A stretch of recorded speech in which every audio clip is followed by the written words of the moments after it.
Selamat datang kembali. Kita langsung aja ya. Kita mau bahas mendalam materi yang Anda bagikan nih.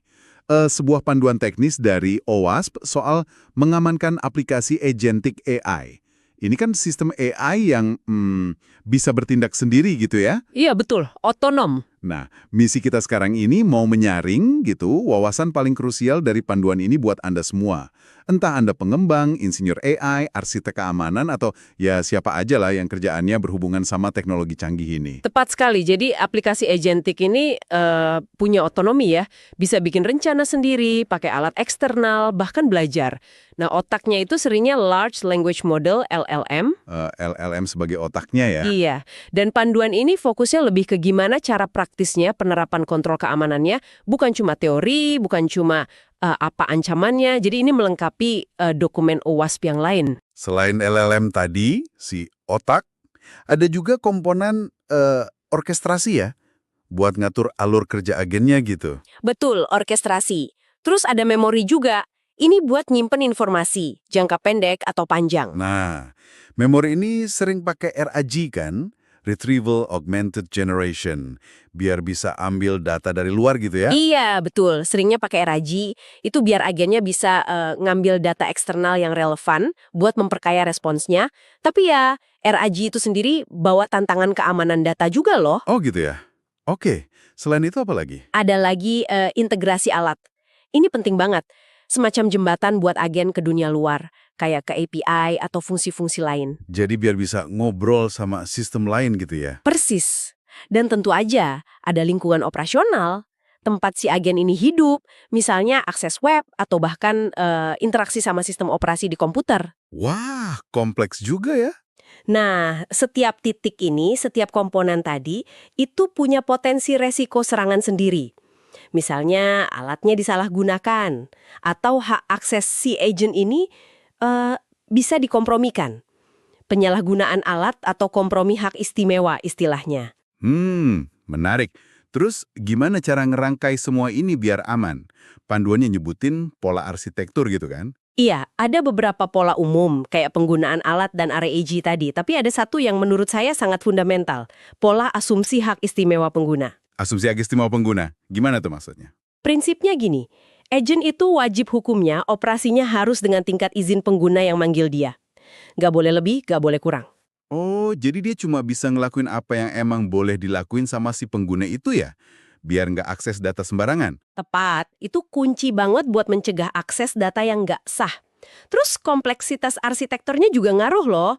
Agennya kerja sendiri, berurutan, atau malah keroyokan, kayak swarm gitu. Itu beda-beda nanti permukaan serangannya. Strategi bertahannya juga jadi beda. Oke, jadi bukan cuma soal AI-nya doang ya, tapi gimana kita ngerakit sistemnya secara keseluruhan. Nah, terus buat pengembang nih, panduan praktis sehari-harinya gimana?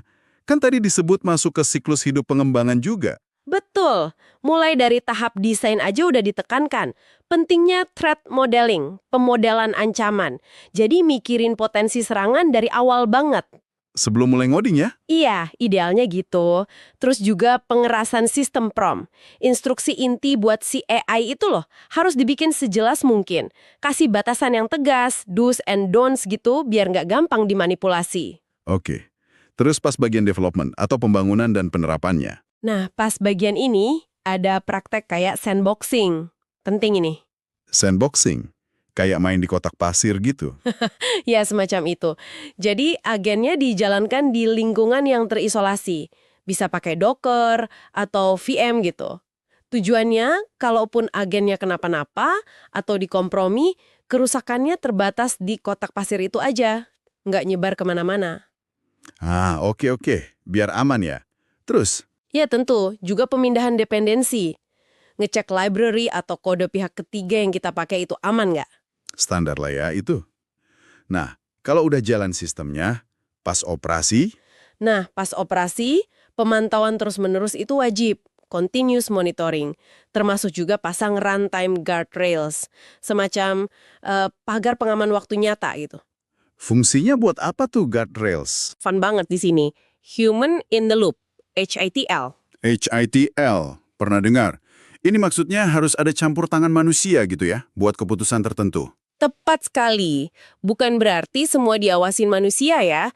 Tapi kita identifikasi dulu tindakan-tindakan mana yang resikonya tinggi. Misalnya, kirim email penting keluar, hapus data kritikal, atau mungkin transaksi finansial. Nah, tindakan kayak gitu? Iya, tindakan kayak gitu mutlak perlu persetujuan manusia dulu sebelum dieksekusi sama si agen. Ini jadi jaring pengaman terakhir yang, wah, krusial banget. Masuk akal banget. Oke, jadi semua detail teknis ini, kenapa sih ini penting buat Anda yang dengerin?